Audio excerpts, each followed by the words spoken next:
Sibingelele ke Mashelela TV ababukeli bebuka besemakhaya. Silana ke enkandla eMandaba odondweni likaKhuzani. Umcimbi obumuhle kakhulu, indumezulu yomcimbi ayinqopha mlando le. Inqopha mlando yonyaka wonke. La ngaphambi kwethu sinomfowethu la ovunule kamnandi esingakazi ke noma umfowabo kaKhuzani noma bemisile noma uqhama ngaba amakoti noma uqhama ngakamkhonyana. Mfowethu sicela ukuthi ngesibingelele bese ayichaza ukuthi ngabe sikhuluma noba.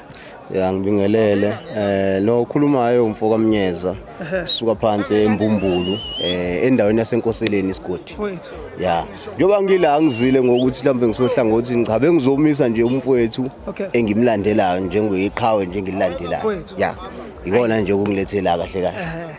Hayi mfowethu wazwahloba kamnandi mfowethu. Into zami vele lezi nawe nje ufuna ukuhloba kahle ungathinta nje kulezi ungasithinta nje ngoba usibona nje sike nje sikwenze iyatholakala imvunulo enambeni 073 44 00652. Hayi siyabonga inhle kakhulu. Iyona nje le mfowethu ayikhenya. Ya. So awusho mfethu uzizwa kanjani ngomcimbi omuhle kangaka nempumelelo nje yawo nokukhulu nje bawo? Cha mfethu ngizizwa ngihappy yazi ukuthi angikhaleli ngisho imali engisuke ngayo le eThekwini ngeza la indlela ade kumnandi ngakhona yabo. Ya yona nje injabulo nje yona engiholelile imali yami engiyilahlile yabo. Ya kunjalo he. Ngoba phela ngicabanga ukuthi njengoba ugqoke kahle kanje uqhayisa uAfrika nobuzulu njalo yabo. So ukuze uqhayise kahle fanele uhambele indawo yabona ukhombise ungabe umnqolo ohlele ekhaya ongazi ukuthi kwenzakalani emhlabeni. So ikuphatha kanjani uba kule ndawo yasenkandla?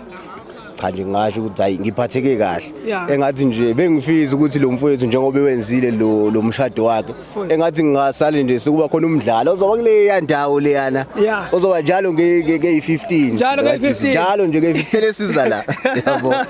Kahle hle usuhalela ifestival sengiyayihalela impela nje umuntu ahlala abuyeze ngala enkandla kodwa ngendlela egunjwe kahle amnandi ngayo ngiyathembisa ukuthi ngase kube khona okuzohlala kwenzeke lapha. Hayi vele kufanele kube njalo akusajiki isiyamkhomba nje indawo ukuthi fanele salisi nje ya kunjalo. So uthe mfethu uyamlandela kakhulu ngomsebenzi wakhe? Cha nje ngithanda nempela ngoba manje ushayela ingoma lezi sifuna zomtsizo ya ngoba insizwa nathi impela ingoma zakhe nje manje ukuthi angibhuli ihawu masiyidlala yabo kunjalo impela. Mfethu bonga kakhulu. Hayi kubonga mina mfowethu bonga mina.